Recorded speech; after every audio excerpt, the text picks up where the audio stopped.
आणि जयंत पाटलांनी हे सांगितलं होतं का तुला नागदच्या फाट्यावर फुग्यातनं दारू विकायला? हा सांगतोय मी 15व्या वर्षी कशातनं फिरत होतो, सफारी. लेका तुझी लायकी माहित आहे गोपी, तू काय करत होतास? सदाकत म्हणतो तिथं काय तर लग्नात झालं, ह्याचं त्यानं आणलं त्याचं येणं आणलं, असं करत करत ह्याचं नाव गेलं.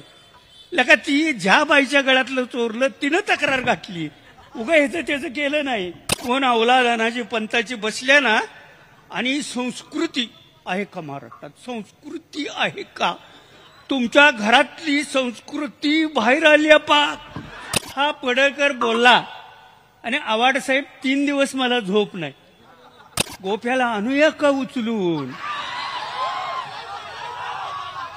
मी म्हणलो थांबा, गोप्या जयंत पाटलाचं नाव घेईल, आपण आणू, हाग्या मार देऊ, त्याला सोडू, सगळं होईल. जाताना करेक्ट नाही, कार्यक्रमच करणार. आम्ही 50 वर्ष कशाला घालविली निष्ठा आम्हाला होत नाही मुख्यमंत्री व्हावं. त्याला वाळवे तालुक्याचं पायतान दाखवलं पाहिजे. कुत्रं चावतं म्हणून आपण कुत्र्याला सारखं मारतो. माझं म्हणणं आहे कुत्र्याला नाही मारायचं, त्याच्या मालकाला धोपटायचं. परवा म्हणला चड्डी काढून घेतो. आज मला वाटलं की ती चड्डी बघायला मिळेल इथं आम्हाला. मंगळसूत्र चोरलंय आवड साहेब, संस्कृती आणि हिंदू म्हणून सांगायचं लेका. आणि मुस्लिम माणूस डान्स शिकवायन, गाणं शिकवायला घरात चालतोय, बाहेर चालत नाही. बाहेर हे हिंदू. बापू बिरवणी कुराड कशी चालवायची आम्हाला शिकवली. अरे तू गप्पा कशाला मारतोय? बापू बिरू बघितलंयस का तू? त्या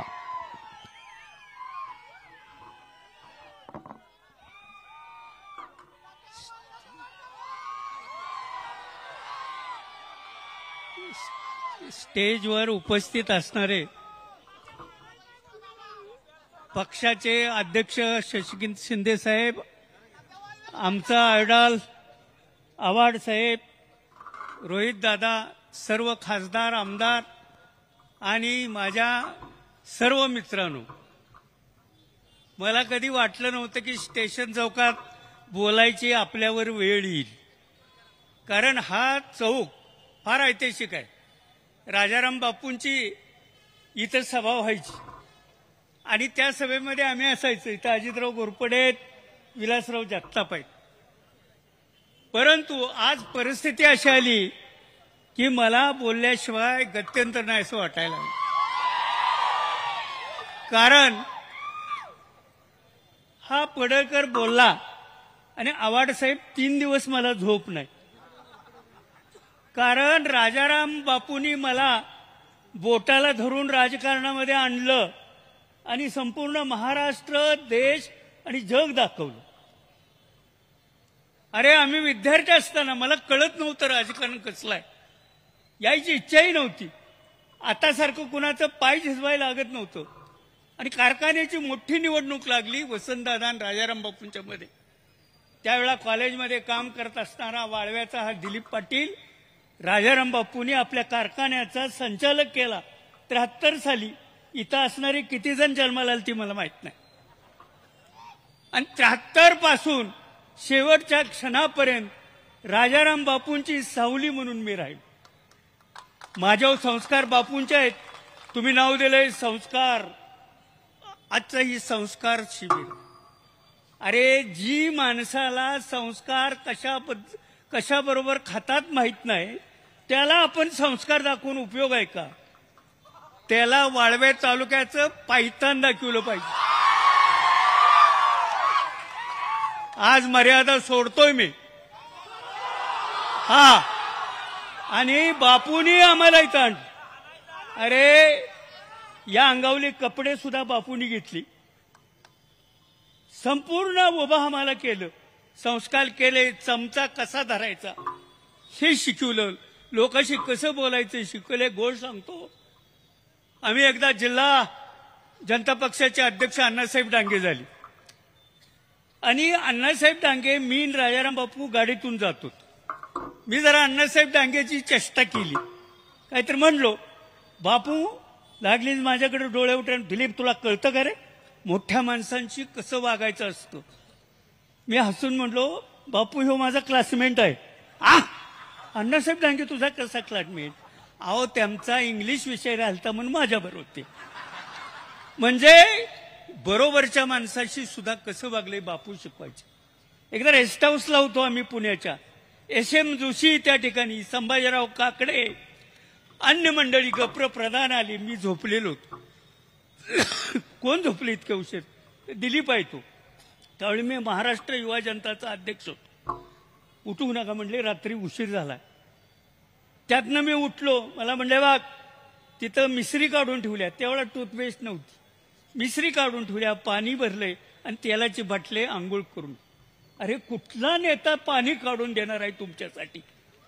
अरे आमच्या शरीराचे जोडे बनवून घातले तर राजाराम बापूचं रोण फेटत नाही. आज जे उभा आहे ती मी आहे.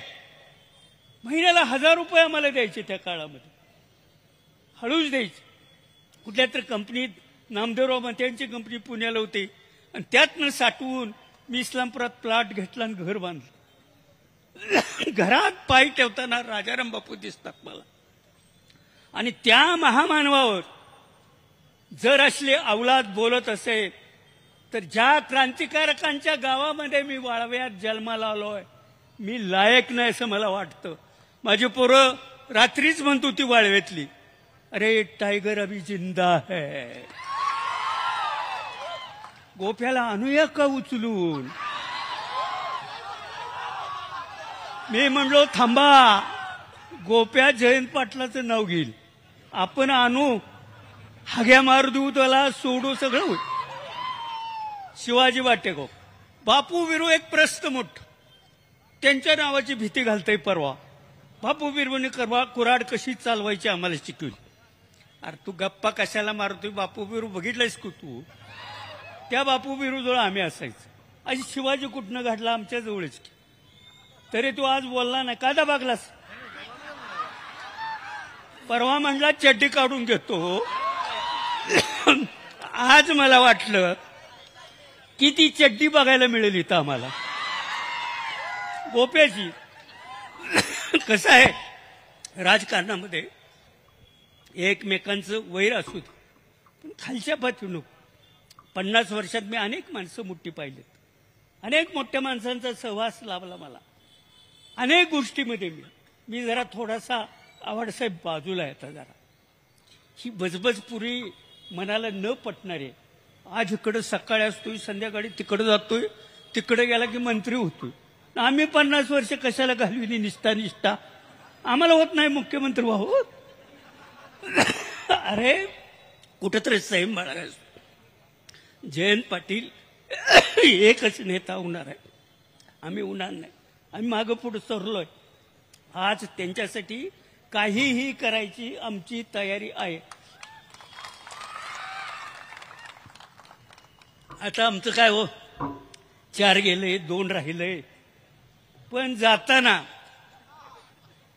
करेक्ट नाही, कार्यक्रमच करणार. तुम्ही काही बसलेले म्हणा, वाळव्याचा हिसका माहित नाही. तुम्ही महापुरात आलता कोले साहेब, तिथे एक म्हातारं म्हटलं आठवते का, त्या सदैच्या आईला गोडा लावला म्हणून. तो वाळवा माझं गाव, ते माझं गाव. आणि आता फॅशन काय झाल्या राजकारणात. हे सगळं झालं. पवार साहेबांनी फोन केला. कोणते मुख्यमंत्री कोण आहेत आता? फडणीस. त्याचं नाव सुद्धा घेत नाही, कारण तसल्या अनाजी पंतांना अमोल कोल्यांनी टाच खाली काढलंय पूर्वीच. ते येत आहेत, काय अवलाद असती माहित आहे. मग तिने सांगितलं हा त्याला समज दिल्या, पण गोपीनाथ हा तरुण कार्यकर्ता आहे आणि त्याला भवितव्य आहे. आता ज्या आईला असल्या झिपऱ्याला भवितव्य आहे. कसली राजनीती तुमची? सदाभाऊ खोताचं काल मी वाचलं, आमचा शेजारी वाळवे तालुक्यातला. शक्यतो तो नाव आमचं काढत नाही, आता सुद्धा बोललेला नाही. मी एका गोष्टीमुळे क्षमा केली आहे की तो राजाराम बापू बद्दल चांगलं बोललाय. बापू माझे गुरु होते. आमच्या दूध संघात पट्ट्या हातराय माझ्या हाताखाली तू होत सध्या विचारा. पण कसं आहे, हाकताना ससा गावतो किंवा आंधळ्याचा हात एखाद्यावर पडतो, तशी त्यांची औलाद ही जोडगुळी. तो काय म्हणतो काल, तो म्हणतो राजाराम बापूला बोललं हे ते आम्ही समर्थन करत नाही, सगळ्यांनी ठरलेलं समर्थन करत नाही, पण तो उद्वेगनानं का बोलला त्याच्या तळात जावा. आता उद्वेगनानं आम्हाला बी उद्वेग आलोय, तुझ्या तळात जाऊ का मी, मग कळल उद्वेगनं कसला असतो. अरे उद्वेगनं का आला, मगाशी विक्रम सावंत आणि आमचे महबूब शेखनं सांगितलं. मूळ विषय काय, वडार साहेबांनी आत्महत्या केली आणि बरोबर त्यांची बायको बहीण यांनी तिथं तक्रार केली. पूर्वेक पद्धत असायची, महाराष्ट्रात काही झालं तर शरद पवारनी केलं, अमुक झालं पवार साहेबांनी केलं, पाऊस नाही पडला शरद पवारनी केलं, भूकंप आला शरद पवारनी. तशी फॅशन आहे इथं की जयंत पाटलांनी माझ्यावर तक्रार त्यानं घाला. अरे ते आमच्या गावची इस्लामपूरचा आहे वडर, मागासवर्गीय आहे वडर, त्यानं आत्महत्या केली. त्यांच्या आईबांनी सांगितलं जयंत पाटलांनी सांगाय कशाला पाहिजे हो. आणि जयंत पाटलांनी ही सांगितलं होतं का तुला नागदच्या फाट्यावर फुग्यातनं दारू विकायला. हा सांगतोय मी 15व्या वर्षी कशातनं फिरत होतो, सफारी. आले का तुझी लायकी माहित आहे गोपी, तू काय करत होतास. सदाकत म्हणतो तिथं काहीतरी लग्नात झालं, ह्याचं त्यानं आणलं त्याचं येणं आणलं, असं करत करत ह्याचं नाव गेलं. लका ती ज्या बाईच्या गळ्यातलं चोरलं तिनं तक्रार घातली, उगा ह्याचं त्याचं केलं नाही. मंगळसूत्र चोरलंय आवडसाहेब. सगळ्यात त्या दिवशी विधानसभेच्या पुढे म्हणत गेले मंगळसूत्र चोर. मला अति आनंद झाला, आमचा भाऊबंद कोणतर आहे तिथं विधानसभा. काय करायचं. अरे जयंत पाटील म्हणजे काय माहिती का, शंकराचा अवतार. गप बसायचं, आम्हाला सांगायचं तात्या लय बोलू नका. अहो हे लातो अंके देव भूतो काय म्हणते बातोशी नाही बटते, त्याने पायतान लागतंय पायातलं कोल्हापुरी. आणि म्हणून अशी अवलाद मगाय सांगितलं कोणी तर कुत्र्याचं उदाहरण खरोखर आहे. कुत्रं चावतं म्हणून आपण कुत्र्याला सारखं मारतो. माझं म्हणणं आहे कुत्र्याला नाही मारायचं, त्याच्या मालकाला धोपटायचं. ती कोण अवलाद अनाजी पंथाची बसल्या ना. आणि संस्कृती आहे का महाराष्ट्रात, संस्कृती आहे का. तुमच्या घरातली संस्कृती बाहेर आली आहे पा. बघितलं का फोटो आवाड साहेब, ही महाराष्ट्राची संस्कृती बघता काय रे पोरानो. आता ती बाहेर आली आहे संस्कृती. आणि हिंदू म्हणून सांगायचं लेका. आणि मुस्लिम माणूस डान्स शिकवायन गाणं शिकवायला घरात चालतोय, बाहेर चालत नाही. बाहेर हे हिंदू. अरे जरा तर लोकांना किती फुलिश बनवायचं. पहिली गोष्ट आहे असली अवलाद पहिले आपणाला घालवायची आहे आणि आपणाला विडा उचलायचा आहे. हे गोप्या माफी माग, अमक्याला सांगा तमक्याला नाही. ज्याला घावल त्यानं पहिलं टांगडं मोडायचं आणि मग त्यांना बोलवायचं बघायला गोप्या पट्टी बांधून पडलाय. अरे किती आज राग संताप काय तो मलाही माहित आहे. ती माऊली ते राजाराम बापू आयुष्य घालवलं मी त्यांच्यासाठी. आणि त्यांच्यासारख्या सच्चिल विठोबाचा अवतार होता तो. आज राजकारणामध्ये दुर्मिळ आहे ती सगळी गोष्ट. अशा विठ्ठलाच्या वारकरी संत माणसाला तू म्हणतोय तुझी जीभ का झडत नाही, तुझी जीभ का झडत नाही. असल्या माणसावर बोलायची लेका तुझी काही फार मोठी लायकी आहे असं मला वाटत नाही. पुन्हा तू जर काही प्रयत्न केलास तर आम्ही कुणालाही न सांगता तुझा बंदोबस्त केल्याशिवाय राहणार नाही. आणि बापू या नावासाठी काही करायला हा दिलीप पाटील तयार आहे, कारण बापूंचा मीच शिष्य आहे. आणि अशी त्याच्या आईला माकडाच्या अवलात काय बी बोलते तिथं. हा आणि तो आमचा सध्या म्हणतो हे पार्श्वभूमी बघा, तुझा कोंबडा जेव्हा वराडला कडकनाथ त्यावेळेला जयंत पाटील म्हणले नको काय त्याच्यातच वरडायच ती वरडूया आपण भाग्याचं. त्यावेळेला तिची कशी झालीस तू कोंबड्यानं फाडलीच नाही. हा आम्ही ग बसलो. त्यानंतर त्याच्यावर एवढा मोठा आरोप झाला. तुम्हाला माहिती आहे का तो मंत्री असताना त्यानं केलं, जो माणूस म्हणून आहे तो करणार नाही असं केलं नाही का महिलेनं त्याच्यावर आरोप केलं. त्यावेळेला आम्हाला गैरफायदा घेता आला असता का नाही. आम्ही ग बसलो. असू दे त्याच्या आईला मरणात पुरचं आहे आमच्या. आणि हिने काय म्हणायचं, मातीतला माणूस पाहिजे, मातीतला माणूस पाहिजे. हाताला आमच्या गावगाडा काढलाय शब्द, आमच्या हाताला शेणाचा वास येतोय. अरे बेट्या आम्ही काही न्यूयॉर्क मधनं आलोय. दिलीप तात्या शेती करतोय, गोप्या बघायला ये, केळी आहे, ऊस आहे, द्राक्ष आहेत. लेका आम्ही बी मातीतच आहे आणि मातीत मिळवतोय. त्या नावाखाली दडायचा प्रयत्न करत नाही. धनगराचं पोरग शेळ्या मेंढ्या हाकतंय, त्याच्या बानं कधी हाकले होते का शेळ्या. त्याचा बा शिक्षक होता, लबाड बोलतोय, हे घरातनं हाकलून काढलंय. त्याला शिवी द्यायला त्या बावरनं आईवरनं मी दिली असती. पण मी त्याच्या आई वडिलाला एकच म्हणेन, तुम्ही फार मोठी चूक केली की असली अवलाद बाहेर सोडली, असली अवलाद बाहेर सोडली. हो काय गोप्यान, काय सदा, काय मादा, काय जायला राजकारणाचं स्तर, कुठं जयंत पाटील, कुठं वसंतदादा. अरे माणसं कशी, शरद पवार एकापेक्षा एक. आम्ही एकदा 7वीच्या पेपरात वाचायचं पुस्तकात, महाराष्ट्राचे शिक्षण मंत्री कोण, मधुकर चौधरी ठरलेलं. असं नाही आज सकाळी पेपरात आलेल्या प्रश्नाला संध्याकाळी दुसराच मंत्री त्या ठिकाणी असतो. असे असायचं. माणसं किती जबाबदार. बापूंच्याकडे बघितलं की विरोधक सुद्धा स्माइल केलं की प्रॉब्लेम गेलाच कामातनं. असे बापू होते, सच्चिल होते, चांगलं शिकवायचं. एकच शेवटी उदाहरण सांगतो. दादा बापूंच्या मध्ये टोकाचा वाद होता खुसगाव धरणासाठी.